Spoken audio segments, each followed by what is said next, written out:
Well, thank you very much. It's an honor to be here. What a great place. What a great place, but more importantly, what great people.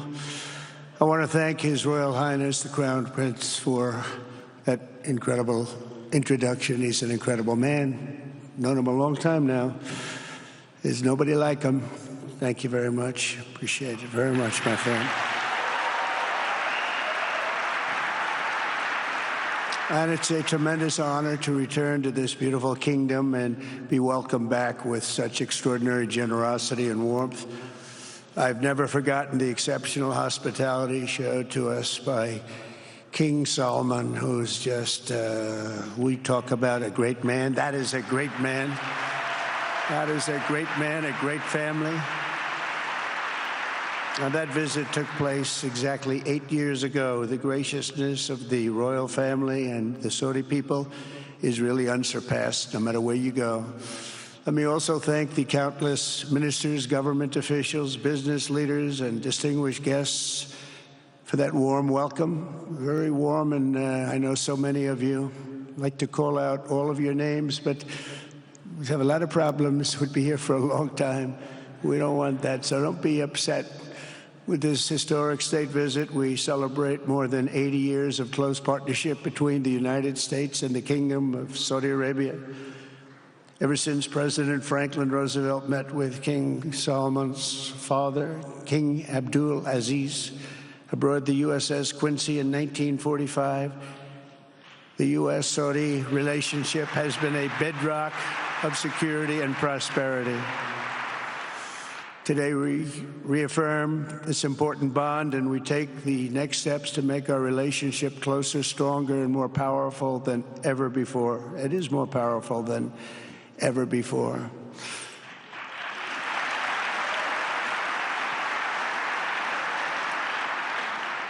And by the way, it will remain that way. We don't go in and out like other people. It will remain that way.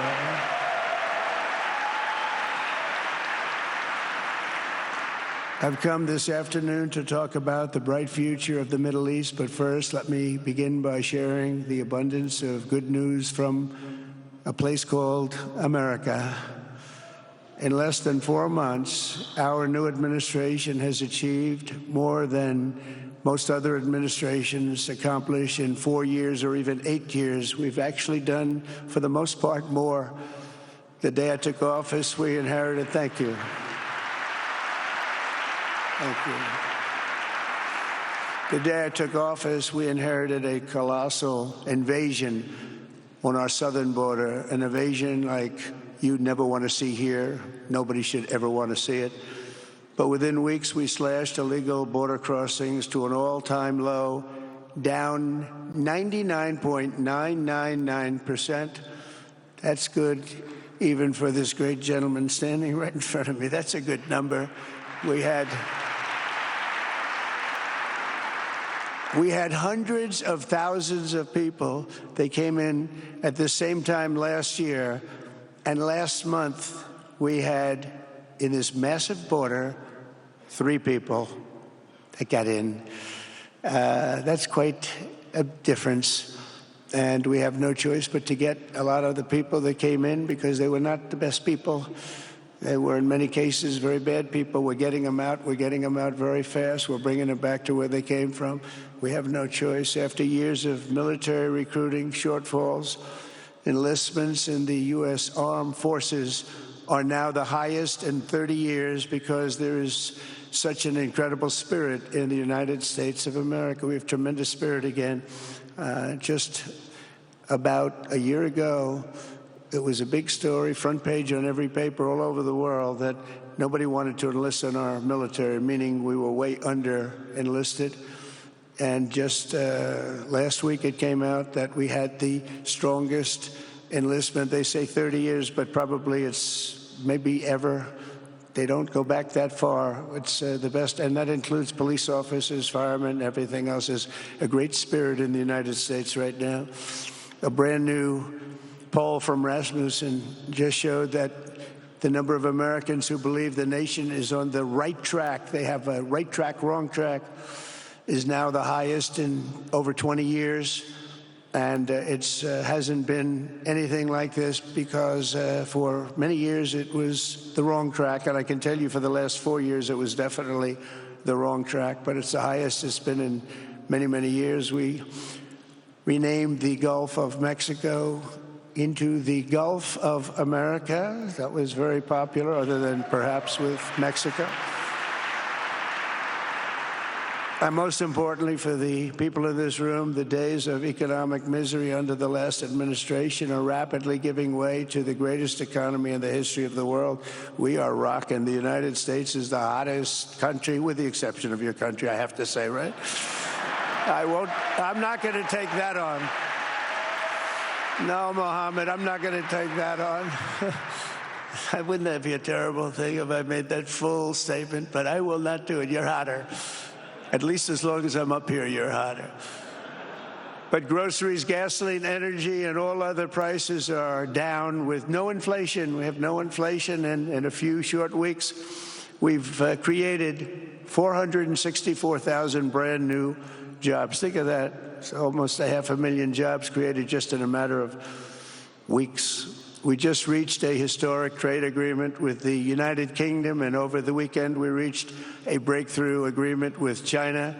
Both outstanding deals. China's agreed. We have to get it down. We have to get the little details down. And Scott, you're going to work on that very hard, but China's agreed to open up to the United States for trade and everything else.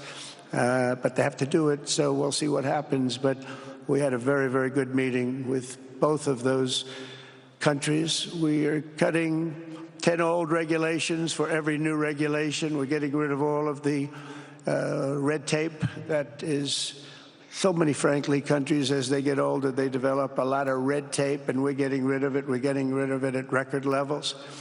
And I'm pleased to report that the United States Congress is on the verge of passing the largest tax cut and regulation cut in American history. We think we're in good shape to get that. And if we get that, that will be like a rocket ship for our country. In the first quarter of the year, the investment in America was up an astounding 22%. More than $10 trillion of new investments have been announced or are coming just since the election on November 5th.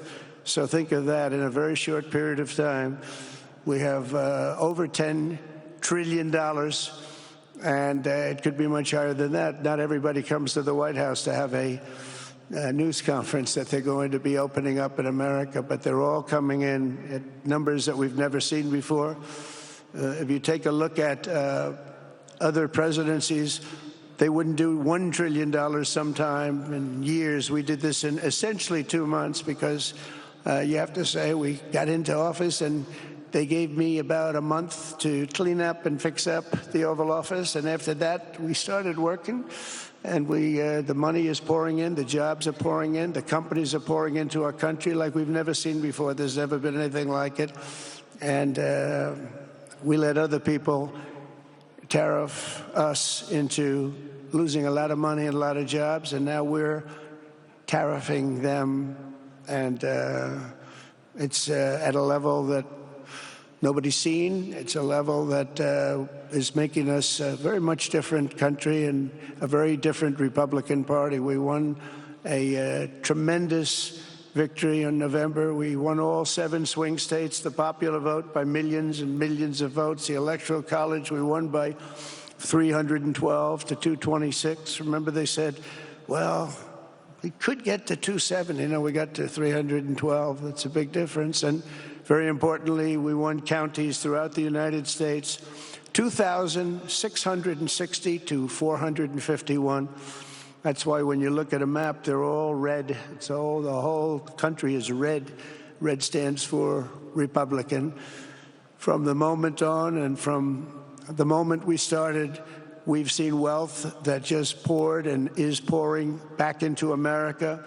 Apple is investing $500 billion. NVIDIA is investing, and I see my friend is here, Jensen. That's very good, wherever you may be. I thank you very much, because he's putting in $500 billion. TSMC is investing. Where is Jensen, by the way? Where is he? He's standing here. Where is he? I just saw Beth. Thank you very much, Jensen. I mean, Tim Cook isn't here, but you are.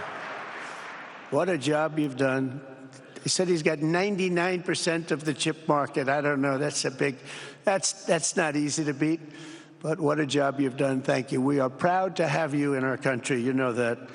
Thank you for the investment. TSMC is investing $200 billion, and with this trip, we're adding over $1 trillion more in terms of investment into our country and buying our products. And, you know, nobody makes military equipment like us. We have the best military equipment, the best missiles, the best rockets, the best everything.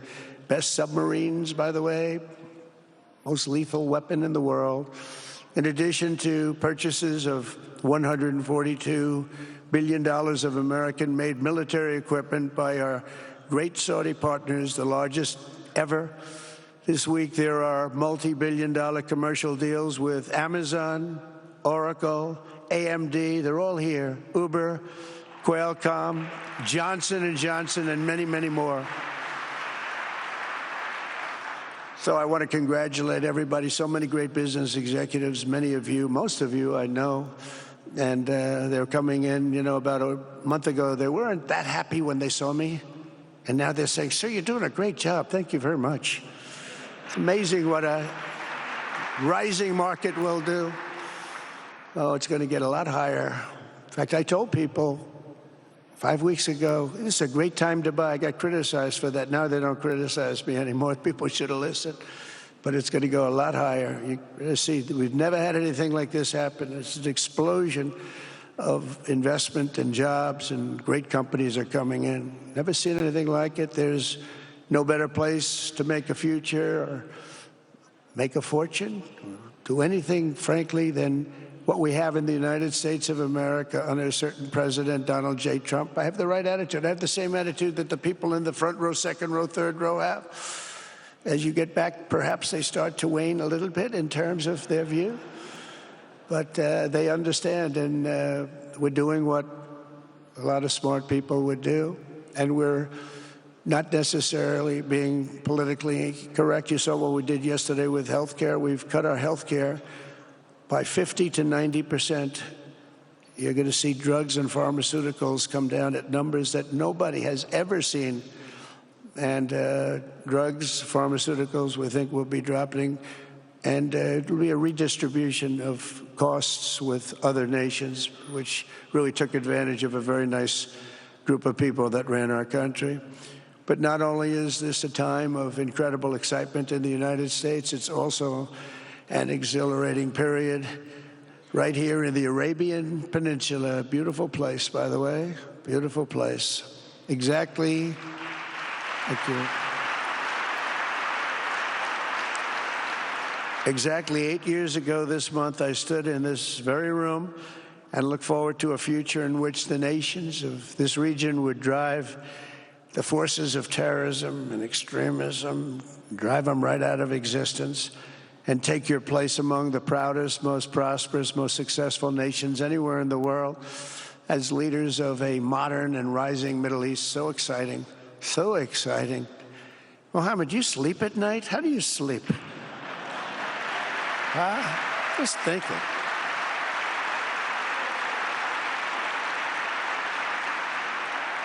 What a job. He tosses and turns like some of us. Tosses and turns all night. How do I make it even better all night? It's the ones that don't toss and turn. They're the ones that will never take you to the promised land, won't they? But you have done some job. True. But critics doubted that it was possible what you've done. But over the past 8 years, Saudi Arabia has proved the critics totally wrong. The transformation that has occurred even by these incredible business leaders. I mean, you had the biggest leaders in business anywhere in the world standing right before us. But the transformation that has occurred under the leadership of King Salman and Crown Prince Mohammed has been truly extraordinary. Such a thing has, I don't think, ever happened before. I've never seen anything at that scale happen before. And I guess, you know, maybe you could say the United States is doing pretty well too, but I don't think too many people have seen that happen before. Majestic skyscrapers, the towers that I see, the difference between now and 8 years ago. And 8 years ago was very impressive, but the towers that I see rising, some of the exhibits that I was shown by Mohammed, what I've seen there is just an amazing it's an amazing process, amazing genius of so many people, architecture, but I have a feeling I know where many of those ideas came from.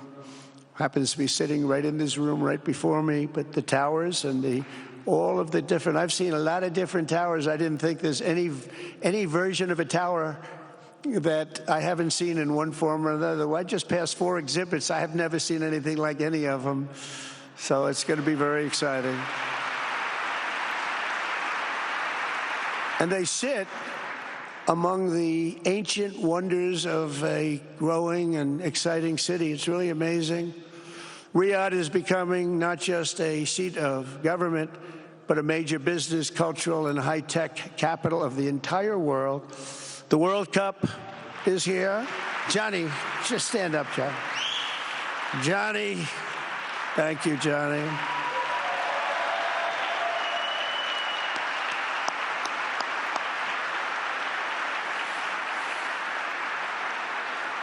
Great job, Johnny, great job. But the World Cup and the World Expo will soon be coming here, just like the World Cup is coming to the United States. It's going to be really exciting next year.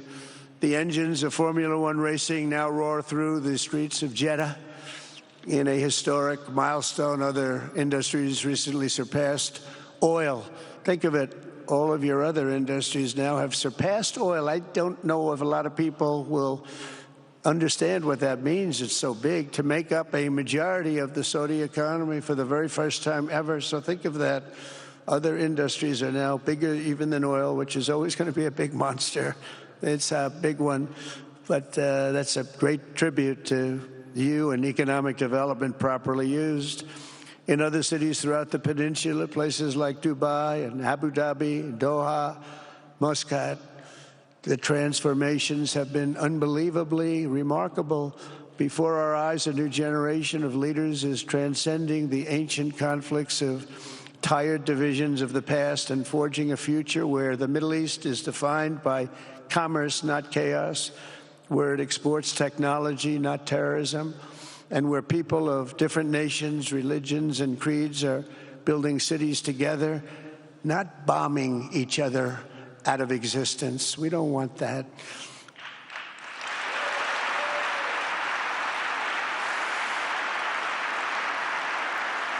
And it's crucial for the wider world to note this great transformation has not come from Western interventionists or flying people in beautiful planes giving you lectures on how to live and how to govern your own affairs. No, the gleaming marvels of Riyadh and Abu Dhabi were not created by the so-called nation builders, neocons, or liberal nonprofits like those who spent trillions and trillions of dollars failing to develop Kabul, Baghdad, so many other cities. Instead, the birth of a modern Middle East has been brought by the people of the region themselves, the people that are right here, the people that have lived here all their lives, developing your own sovereign countries, pursuing your own unique visions and charting your own destinies in your own way. It's really incredible what you've done.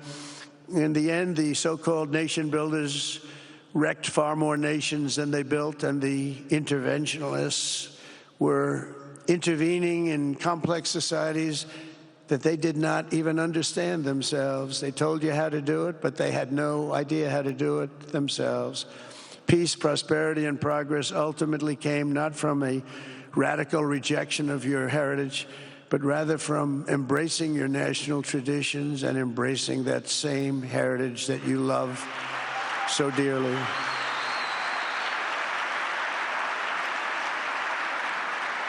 And it's something only you could do.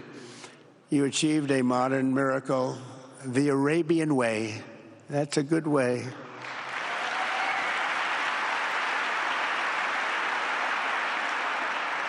Today, the Gulf nations have shown this entire region a path towards safe and orderly societies with improving quality of life, flourishing economic growth, expanding personal freedoms, and increasing responsibilities on the world stage. After so many decades of conflict, finally it is within our grasp to reach the future that generations before us could only dream about, a land of peace, safety, harmony, opportunity, innovation, and achievement right here in the Middle East. So beautiful. It's such a beautiful thing that's happening. I guess, the people that are here can't even really appreciate it because you see it happening, and it's when you come to a place that you haven't seen in 5 years or 10 years or 20 years that it's even more incredible. When I left office just over 4 years ago, that future seemed almost impossible, what you've done. Together we had obliterated the killers of ISIS. We wiped them out, terminated its founder and leader, al-Baghdadi. We had healed the divide in the Gulf Cooperation Council. It's a very big deal. And united the nations of the region to stand against the enemies of all civilization. We'd imposed unprecedented sanctions on Iran and starved the regime of resources to fund terror. They were unable to fund anything because they had no money left. They had no money. But the new administration came in and let them have a lot of money, and you saw what happened. It was not money well spent. And with the historic Abraham Accords that we're so proud of, all the momentum was aimed at peace. And it aimed very successfully. It's been an amazing thing, the Abraham Accords. And it's my fervent hope, wish, and even my dream that Saudi Arabia, a place I have such respect for, especially over the last fairly short period of time, what you've been able to do, but we'll soon be joining the Abraham Accords. I think it'll be a tremendous tribute to your country. And it will be something that's really going to be very important for the future of the Middle East. I took a risk in doing them, and they've been an absolute bonanza for the countries that have joined. The Biden administration did nothing for 4 years. We would have had it filled out. But it will be a special day in the Middle East with the whole world watching when Saudi Arabia joins us, and you'll be greatly honoring me, and you'll be greatly honoring all of those people that have fought so hard for the Middle East. And I really think it's going to be something special, but you'll do it in your own time, and that's what I want, and that's what you want, and that's the way it's going to be. When I left office, the only thing still standing between this region and its unbelievable potential was a small group of rogue actors and violent thugs seeking constantly to drag the Middle East backward and into havoc, mayhem, and indeed into war. Unfortunately, instead of confronting these destructive forces, the last U.S. administration chose to enrich them and empower them and give them billions and billions of dollars. The Biden administration, the worst administration in the history of our country, by the way, spurned our most trusted and longstanding Gulf partners, and I can say partners worldwide, one of our great, great partners, no matter who we look to, and we have great partners in the world, but we have none stronger and nobody like the gentleman that's right before me. He's your greatest representative, greatest representative.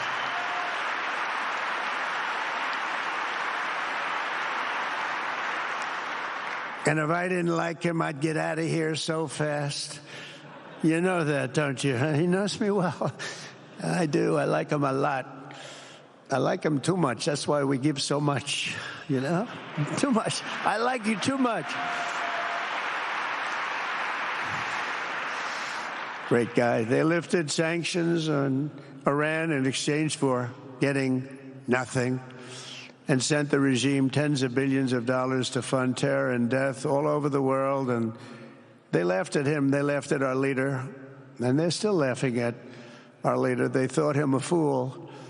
And they made nothing but trouble ever since, including the funding of October 7th, one of the worst days ever in the history of the Middle East. Horrible day. Biden removed the Houthis from the list of foreign terrorist organizations, even while missiles and drones were being launched right here at your beautiful city of Riyadh and launched at ships if they happened to be sailing in the wrong location. The Biden administration's extreme weakness and gross incompetence derailed progress toward peace, destabilized the region, and put at risk everything we had worked so hard to build together. And when you think of the great achievements that you've made, to do it in light of a pretty hostile administration, an administration that was not a believer, it makes your achievements even greater. Makes them even greater. You know that. But in a few short months since taking office, we have achieved the swift return of American strength at home and abroad, now working with the vast majority of people in this region who seek stability and calm.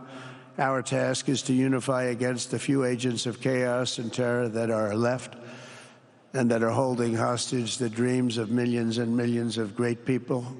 The biggest and most destructive of these forces is the regime in Iran, which has caused unthinkable suffering in Syria, Lebanon, Gaza, Iraq, Yemen, and beyond. There could be no sharper contrast with the path you have pursued on the Arabian Peninsula than the disaster unfolding right across in the Gulf of Iran. Think of that. They wanted to name it that. I said, they're not going to let them do that. Do you mind if I stop that? I stopped it. We're not going to let that happen.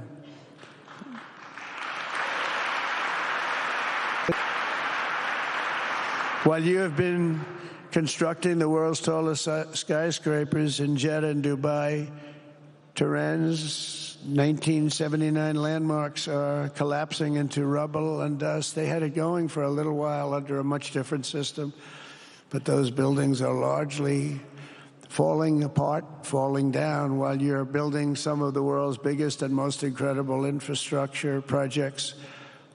Buildings, all sorts of things you're building that nobody's ever even seen before. Iran's decades of neglect and mismanagement have left the country plagued by rolling blackouts lasting for hours a day.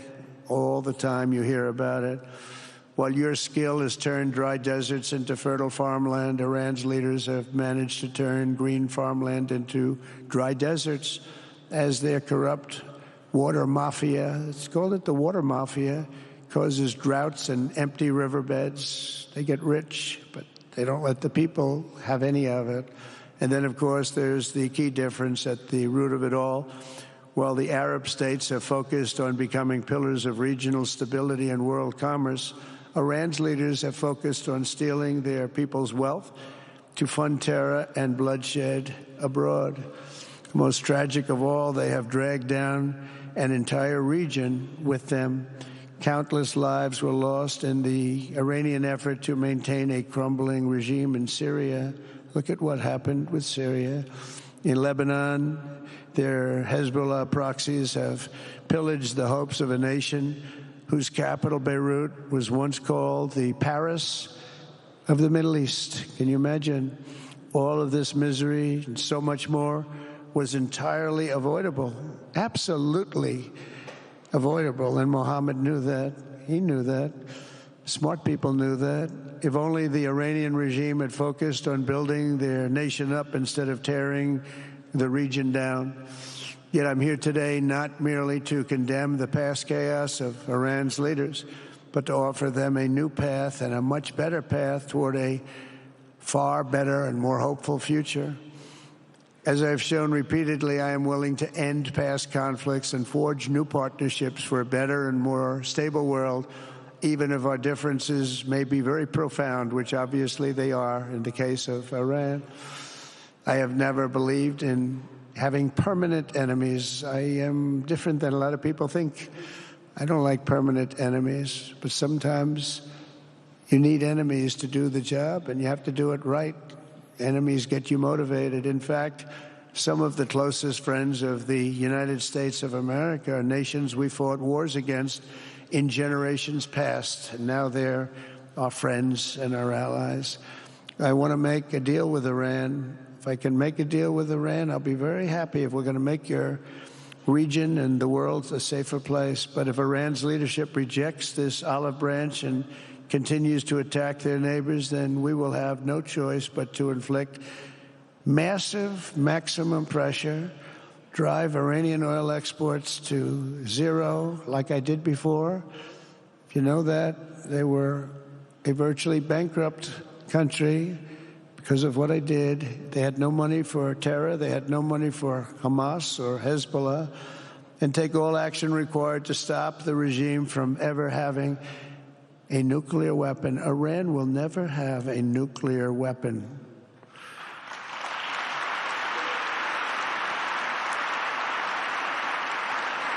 But with that said, Iran can have a much brighter future, but will never allow America and its allies to be threatened with terrorism or nuclear attack.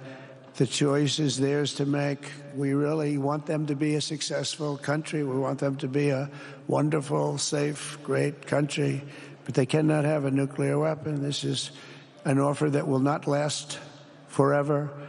The time is right now for them to choose. Right now, we don't have a lot of time to wait. Things are happening at a very fast pace. They're happening right here. They're happening at a very fast pace. So they have to make their move right now, one way or the other. Make your move. As I said in my inaugural address, my greatest hope is to be a peacemaker and to be a unifier. I don't like war.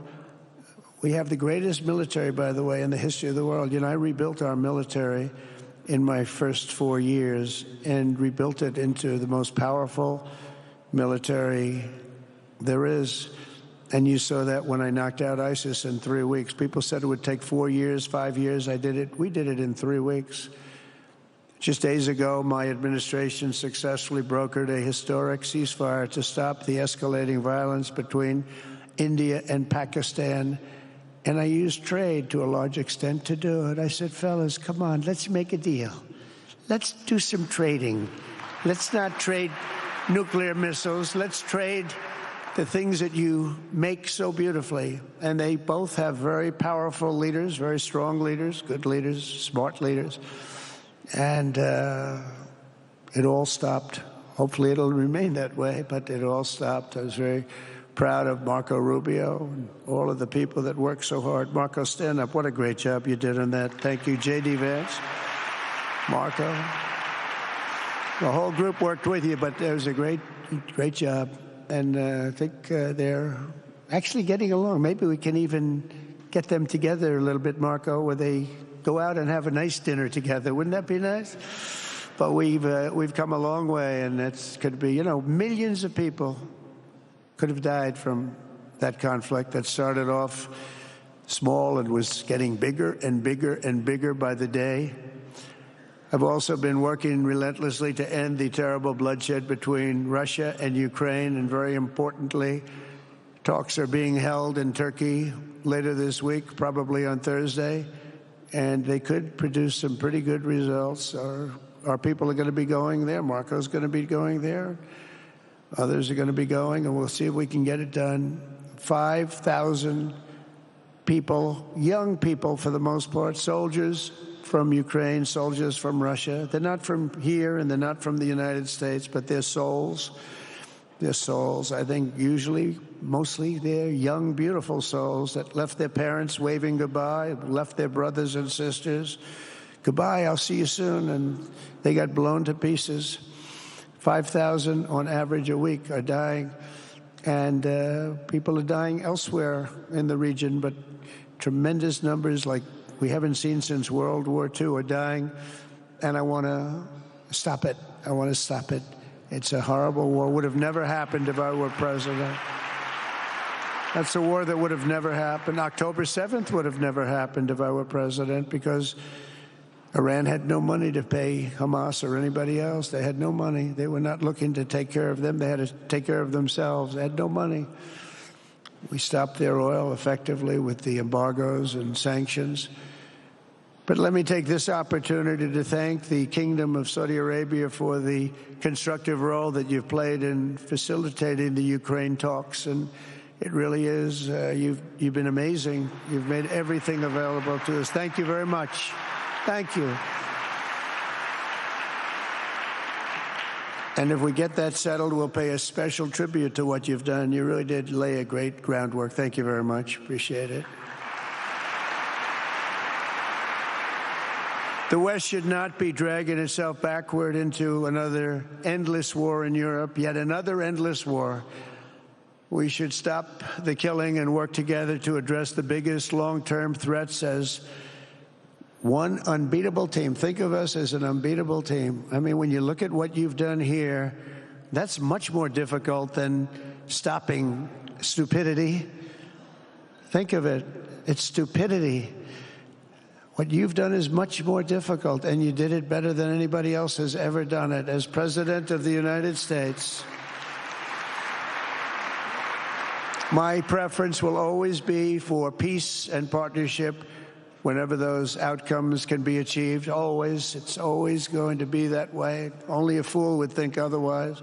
In recent years, far too many American presidents have been afflicted with the notion that it's our job to look into the souls of foreign leaders and use U.S. policy to dispense justice for their sins. They loved using our very powerful military, and now it's really the most powerful it's ever been. We just are getting a budget approved, $1 trillion, highest budget we've ever had in history for military, $1 trillion. And we're getting the greatest missiles, the greatest weapons. And, you know, I hate to do it, but you have to do it because we believe in peace through strength. You have to have the strength, otherwise bad things could happen. But hopefully we'll never have to use any of those weapons. Seems to be an awfully big waste of money if you're never going to use them, but hopefully we'll never have to use them because the destructive power of some of those weapons are like nobody's seen before. I believe it is God's job to sit in judgment, my job to defend America and to promote the fundamental interest of stability, prosperity, and peace. That's what I really want to do. I will never hesitate to wield American power if it's necessary to defend the United States or to help defend our allies.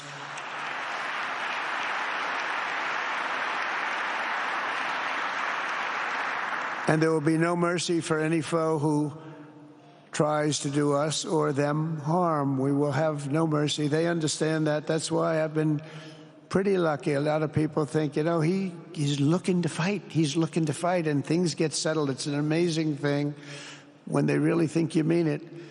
But we do. We have the greatest military, the strongest military, stronger than any. Nobody's even close. We have the best weapons in the world.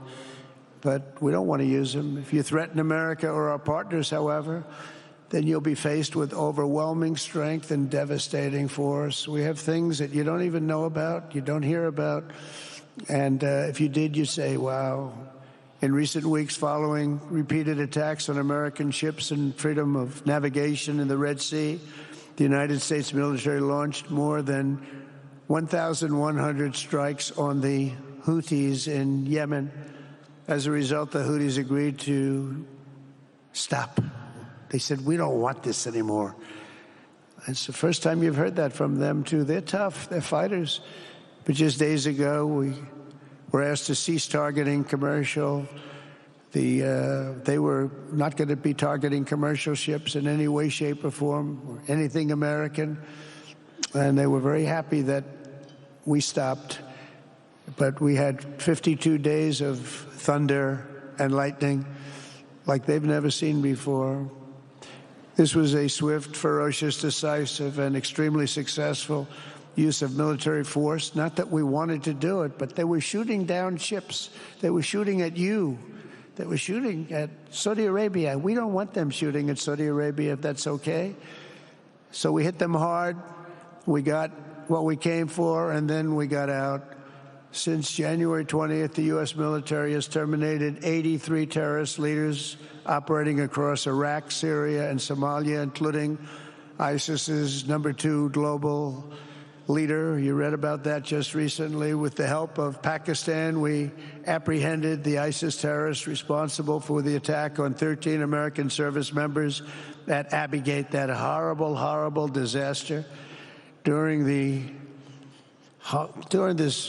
Afghanistan withdrawal, you know, that's another thing that we don't even think about so much anymore. 13 died, but 42 were horribly wounded.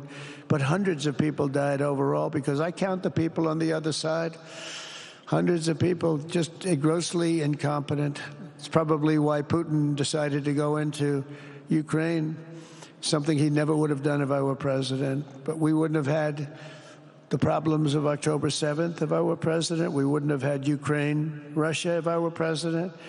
We wouldn't have had Abbeygate because there wouldn't have been any reason we were getting out, but we were getting out with dignity and with strength and power. But the way they got out was not good. I think it was the most embarrassing moment in the history of our country. And we've been working tirelessly to bring back all hostages held by Hamas. We brought back a lot already, but we're bringing back more.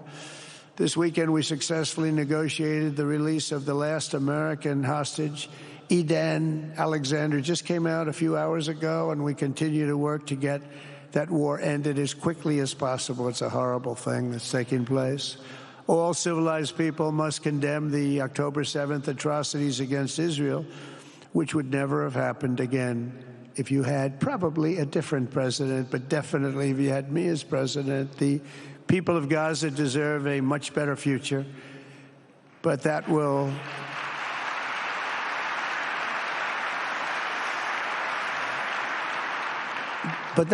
or can not occur as long as their leaders choose to kidnap, torture, and target innocent men, women, and children for political ends. The way those people are treated in Gaza, there's not a place in the world where people are treated so badly. It's horrible. After years of suffering, two of the nations most ravaged by terror are finally beginning to end their long nightmares under the new generation of leaders. In Lebanon, where a friend of mine has just become the ambassador. He's going to be great. I said, you know, that could be a very dangerous job. He said, I was born there. I'm Lebanese. I love that country. I said, but it's very dangerous. You know, this is a friend of mine from New York. I said, but it's very dangerous. Are you sure you want to do it? I never thought of him as being a warrior, but he is a warrior. He loves his country. He said, if I'm injured or die, I'm dying for a country that I love. He grew up there. It's horrible what's happened in Lebanon, but you have a great ambassador, I can tell you that. In Lebanon, which has been endlessly victimized by Hezbollah and their sponsor, Iran, a new president and prime minister brought the first real chance in decades for a more productive partnership with the United States, and we're going to work with their new ambassador and everybody else, Marco, and we're going to see if we can really help them out and let them get over that very high grid that they're going to have to get over. My administration stands ready to help Lebanon create a future of economic development and peace with its neighbors. They have tremendous people in Lebanon, doctors, lawyers, great professional people. I hear it so many times. Likewise, in Syria, which has seen so much misery and death, there is a new government that will hopefully succeed in stabilizing the country and keeping peace. That's what we want to see in Syria. They've had their share of travesty, war, killing, many years. That's why my administration has already taken the first steps toward restoring normal relations between the United States and Syria for the first time in more than a decade. And I'm very pleased to announce that Secretary Marco Rubio will be meeting with the new Syrian foreign minister in Turkey later this week. And very importantly, after discussing the situation in Syria with the Crown Prince, your Crown Prince,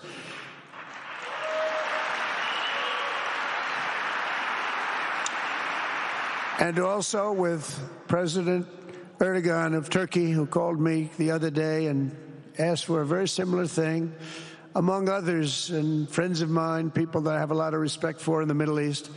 I will be ordering the cessation of sanctions against Syria in order to give them a chance at greatness.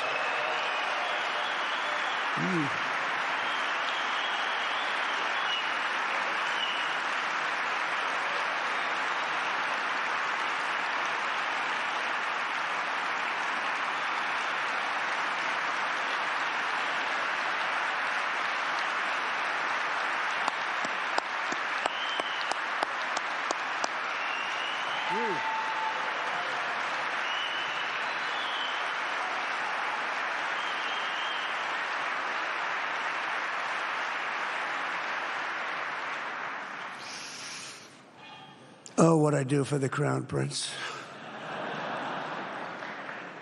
The sanctions were brutal and crippling and served as an important function, nevertheless, at the time. But now it's their time to shine. It's their time to shine. We're taking them all off, and they're going to have, I think they're going to have, based on the people and the spirit and everything else that I'm hearing about. So I say good luck, Syria. Show us something very special like they've done, frankly, in Saudi Arabia. Okay? They're going to show us something special. Very good people. Everywhere we can, my administration is pursuing peaceful engagement, offering a strong and steady hand of friendship to all that will take it in good faith. Together, we have made unprecedented strides and tremendous progress, and we're still just at the dawn of the bright new day that awaits for the people of the Middle East, the great, great people of the Middle East. If the responsible nations of this region seize this moment, put aside your differences and focus on the interests that unite you, then all of humanity will soon be amazed at what they will see right here in this geographic center of the world. It really is. It's like a center of the world and the spiritual heart of its greatest faiths.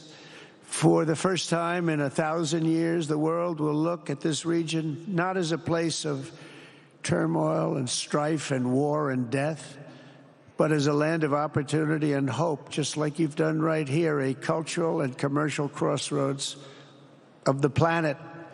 Security and stability will lift millions into lives of safety and success, and the nations of this region will be free to realize your highest destinies, honor your proud histories, harness amazing new opportunities, and bring incredible glory to Almighty God.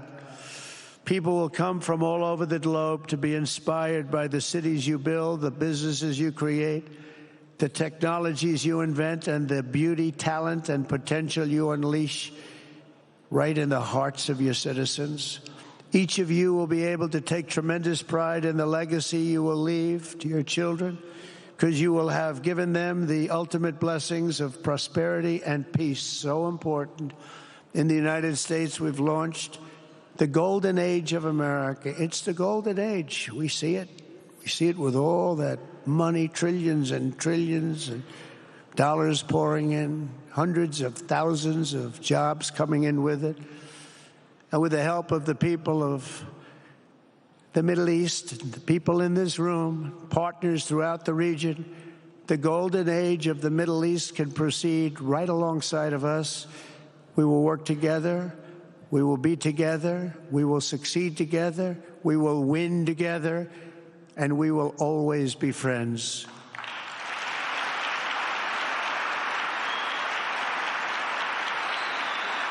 Thank you.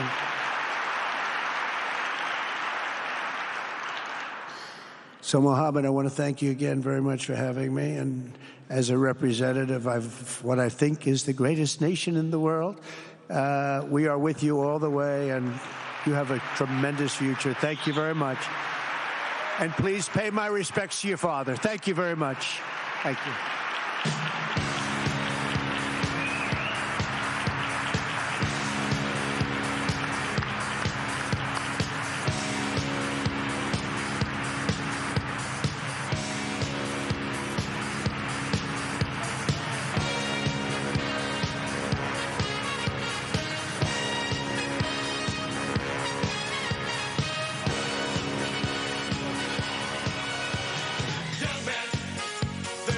To feel down, I said, young man, pick yourself